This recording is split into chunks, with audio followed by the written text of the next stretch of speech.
All right, so in this series, we're going to be covering overall nutrition and how we can make it as simple and as easy to follow as possible. Okay, so it's both me and Bonnie that are going to be walking you through this process. Okay, so one of the common struggles that people have with nutrition is they just don't know where to get started.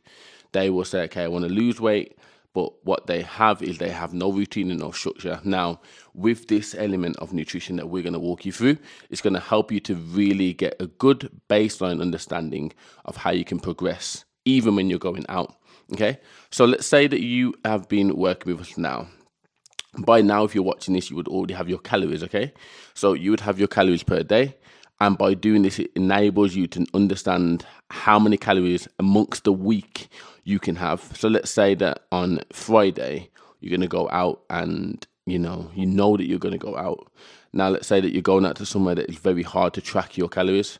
What can you do? Like, Bonnie, what would you suggest them do? So if you were going out somewhere and, for example, you're having like a big pasta dish, you don't know what's in the sauces, or you want to go out and you actually just want to have whatever you want on the menu and not have to think too much about choices, then the best thing to do is do something called banking your calories. So that means that we would take 100 or 200 calories off our allowance each day.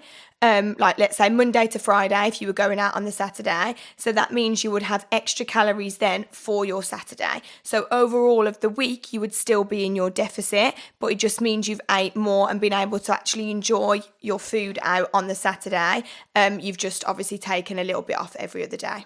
And this is like an amazing way to do it, because instead of you just going into a restaurant and just throwing in the towel, because it's really black and white. If you go into a restaurant with the attitude of throwing in the towel, you're probably going to just eat what you want. You're probably going to wake up the next day hungover as well. And you're probably just going to think, you know what, just forget it. I no longer need this. And that's the worst mindset to have. And to be fair, if you've got that mindset, it's going to be very difficult for you to progress in any of our coaching. So as Bonnie said here, it's about banking your calories so that when you do go out, you already have that extra room. And, one of the ways is to reduce your calories in the week, correct? Another way to do it is to move more than what you normally already do. So if you've got 10,000 steps a day, instead of going for 10,000, go for 12,000. You're making more room for what you're about to consume at the end of the week.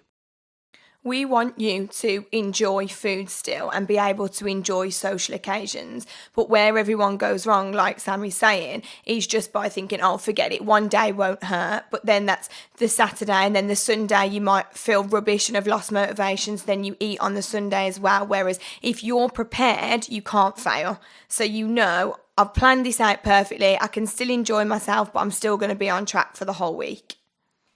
Yeah, perfect way to do it. Now, the other thing that we wanted to cover was food choices as well. So this is like crucial for us. When you are making food choices, just be smart. And now I'm not saying that you can't eat that chocolate bar. I'm not saying that you can't eat that pizza. I'm really not saying that, because that's not the approach that we have. Like, I've come from a bodybuilding background. Bonnie's currently dieting. She's having the exact same meals over and over again. You know what I mean? So we understand as coaches, we understand how to live and breathe this to the extreme. But what I am saying to you is that, well, what is that pizza going to do for you? Like, if your goal is to be elite, you have to make sure that you're moving like you are elite, or you're just going to exist. And by doing that, you're going to remain at the same place. Now, if you can look in the mirror and say that I'm happy where I'm at, then fine. But if you can't, then you need to change something. And that's where the food choices have to be made correctly.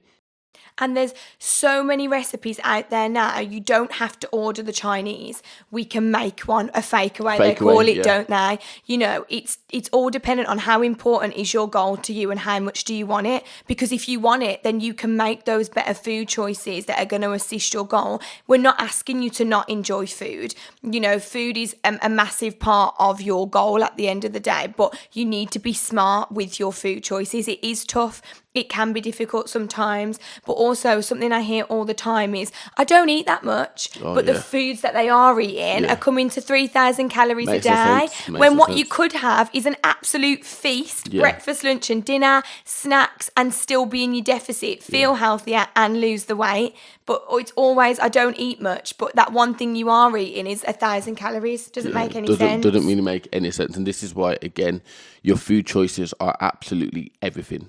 And if you aren't making the right food choices, you will see, like we will see, like we're not new to the game. Like we live and breathe this. And obviously if you're in this section here, you will see that we are just very much black and white with this. Like we want to help you, but your choices aren't helping yourself. Now, you know, when we look at weighing in and looking at progression, well, ultimately within the first 12 weeks, we should be seeing a great before and after. That's a fact. And that before and after doesn't just have to be visual. It could be, you know what, Sam, when I started with you, I wasn't even in the gym. 12 weeks later, I'm in the gym 5 days a week. You know, Sam, before I started with you, I was squatting 60 kg for like 1 rep. 8 weeks later, I'm squatting 80 kg for 6 reps. Like that's a before and after. It's not just about even little things like, Sam, before I started with you, you know, I was at this place, now I'm here. Another thing could be, Bonnie, before I started with you, I wasn't able to run up and down with my child. Now I've just ran 5K with my child. Like these are real life before and afters, not just a photo that nobody cares about. Believe it or not, nobody cares about your photo. They are interested in the journey. So it's about making sure that the choices, the food choices that you're making complement and coincide with your actual journey. We can give you the roadmap.